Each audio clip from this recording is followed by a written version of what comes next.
how do you expect OIC to impact upon this? Well, we've had a lot of experience in youth programs. A few years ago, we had a very comprehensive program, and I think although it was not a priority of the federal funding agency, now we're still concerned about it, and we hope to work back into that kind of program. So through our Learning Center, we want to work with youth, those in school as well as those who've dropped out of school, and we want to help them get a GED, or if possible, get them at a point where they can go back into high school if they want to. We want to work with the Board of Education to see that that happens. And if they don't go back to high school, or if they get a GED, then we want to work to try to get them into additional skill training or get them on a job.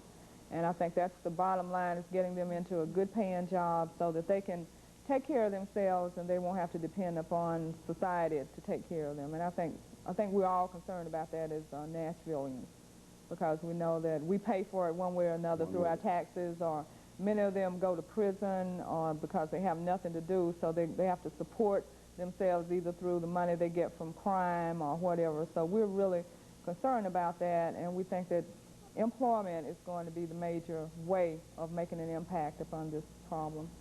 Now, while the OIC is a private organization, you have, and I'm not sure whether you are now receiving federal funds, are you not? We do receive federal funds. Now, right. What impact has the recent effort to trim the national deficit and cut back in social programs and et cetera, what impact has that had on OIC?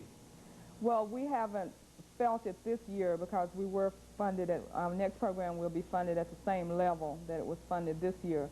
I think next year is really going to, where we're really going to feel the impact, because a lot of the federal agencies had money and they can carry that money into the new year, and that kind of made up for the cut. But next year, if the budget cuts go through as proposed, it's really going to be drastic for social service agencies and for the people that they try to serve. So we're going to have to look more toward the community or toward business and industry to try to help fill the gap. Now, what other cooperative efforts have you made with educational institutions outside of the efforts with FISC? Well, we've worked with a number of businesses over the years. We've had cooperative programs. We're working now, we have an employment advisory council, and they're made up, it's made up of personnel directors from many of the companies, and we have a meeting on May 16th, and we're going to be talking about some new avenues of training that we need to explore, and how perhaps they can help in terms of some kind of cooperative effort with them providing instructors or money or that kind of thing, because we're going to have to do a lot more of that. There just won't be federal funds available. Okay, Ms. Evans, over the last 3 or 4 minutes that we have as we wrap up, could you give us, perhaps some of the viewers might wish to know more about how to become involved in OIC. Could you give us sort of a running account of entering the program and getting in touch with your office? Right. We are accepting applications for our next class is scheduled to start probably the second week in July. The hours are from 8 to 4 o'clock, Monday through Friday. And we're presently, as Ms. Cunningham was saying, we're hoping to be in our new building, maybe by the time of our new class. But we're at 1400 8th Avenue North inside the Worthing Industries warehouse. And persons that are interested in the program can just come by, fill out the application, and then we will contact them at a later date to come in and take the test. So all persons interested must be a high school graduate, type in at least 20 words a minute, and pass the math and the English portion also, and be eligible through JTPA. Ms. Cunningham, over the last 2 minutes. Well, we do want to mention that our summer program will be starting around the 1st of June. And for those parents out there who are concerned about their young children, maybe they're not doing as well as they should in school, then this is a good time to give them an opportunity to get those basic skills up and then earn a little money during the summer too. And we're going to take very good care of them and teach them a lot, and they'll help you know, everything will help out at home. So we want them to come in and fill out applications as well. This is your summer enrichment program. Our summer program, right. We'll be working in cooperation with FISC.